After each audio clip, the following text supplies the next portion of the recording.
ఆంధ్రప్రదేశ్లో ఎన్నికల ఫలితాల తర్వాత జగన్ బెంగళూరు ప్యాలెస్కే ఎక్కువగా పరిమితం అవుతున్నారు. అప్పుడప్పుడు తాడేపల్లి విజిట్ చేస్తూ ప్రెస్ మీట్స్ పెడుతున్నారు. ఓవైపు జగన్ చుట్టపు చూపుగా వచ్చిపోతున్నారంటూ కూటమి నేతలు కామెంట్ చేస్తున్నా జగన్ మాత్రం వాటిని ఖాతరు చేయటం లేదు. బెంగళూరు కోటలో ఉండేందుకే ఆయన ఇంట్రెస్ట్ చూపిస్తున్నారు. అయితే జగన్ పదే పదే బెంగళూరు ఎందుకు వెళ్తున్నారు అన్న విషయం ఇప్పుడు ఆసక్తికరంగా మారింది. ఆయన తన రాజకీయాలకు బెంగళూరే సేఫ్ అని అనుకుంటున్నారా?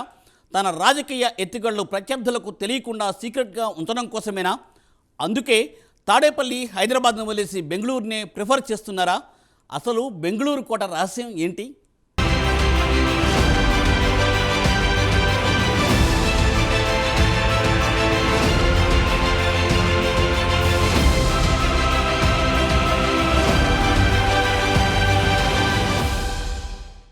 YS Jagan care of Tadepalli. ఇది పాత మాట. ఆయన అసలు చిరునామా బెంగళూరు. ఆయన ఓటమి తర్వాత బెంగళూరులోని తన ప్యాలెస్ కి మకాం మార్చేశారు. ఆయన తాడపల్లికి చుట్టపు చూపుగా వచ్చి పోతున్నారు అని ప్రత్యర్థులు విమర్శలు చేస్తున్నారు.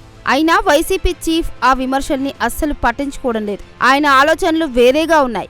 బెంగళూరులో అయితే తన రాజకీయ వంటకానికి ఏ విధంగానూ అవరోధాలు రావు అన్నదే జగన్ ఆలోచనగా కనిపిస్తుంది. మరోవైపు చూస్తే జగన్ కి బెంగళూరు పూర్తి సేఫ్ జోన్ గా ఉంటుంది. ఆయన హైదరాబాద్ కంటే కూడా బెంగళూరుని అందుకే ప్రిఫర్ చేస్తున్నారని అంటున్నారు. బెంగళూరులో జగన్ కి ఎంతో అనుబంధం ఉంది. 3 దశాబ్దాల పరిచయాలున్నాయి. పైగా అక్కడ కాంగ్రెస్ ప్రభుత్వం ఉంది. అందులో ఒక కీలక నేత ట్రబుల్ షూటర్తో కూడా గట్టి బంధాలున్నాయని అంటున్నారు. వైఎస్ఆర్ ఫ్యామిలీకి హితుడు అయిన ఆయనతో జగన్ కి గుడ్ రిలేషన్స్ ఉన్నాయట. అందుకే ఆయన అక్కడ మకాం వేసేందుకు ఇష్టపడుతున్నారని టాక్ వినిపిస్తుంది.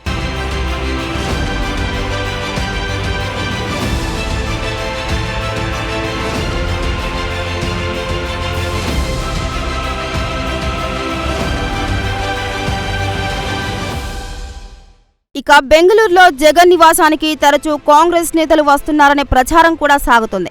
వారం 10 రోజుల క్రితం ఒక వీకెండ్లో జగన్ కాంగ్రెస్ నేతలకు తన ప్యాలెస్లో విందు కూడా ఇచ్చారని టీడీపీ ఆరోపిస్తోంది. అంతేకాదు ఆయన అక్కడ ఎవరిని కలిసినా కూడా అది సీక్రెట్గా ఉంటుందనే అలా అక్కడికి వెళ్తున్నారనే టాక్ వినిపిస్తుంది. బీజేపీ మీద విరక్తి పెంచుకున్న జగన్ వైసీపీని కాంగ్రెస్ కి టచ్ లోకి తేవడానికే ఎంతో ప్రయత్నం చేస్తున్నారనే గుసగుసలు వినిపిస్తున్నాయి.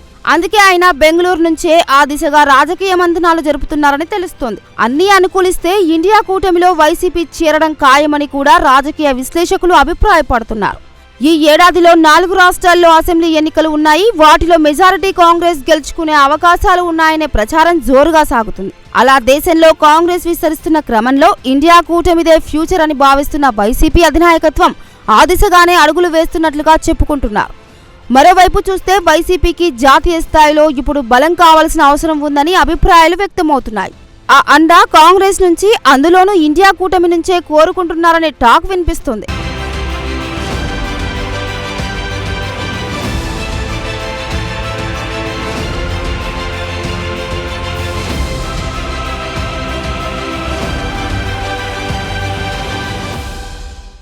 అయితే ఈ ఆపరేషన్ సక్సెస్ కావాలి అంటే ఈ సీక్రెట్ ని ఎంత వీలైతే అంతలా మెయింటైన్ చేయాల్సిన అవసరం ఉందని కూడా వైసీపీ హైకమాండ్ భావిస్తుందట.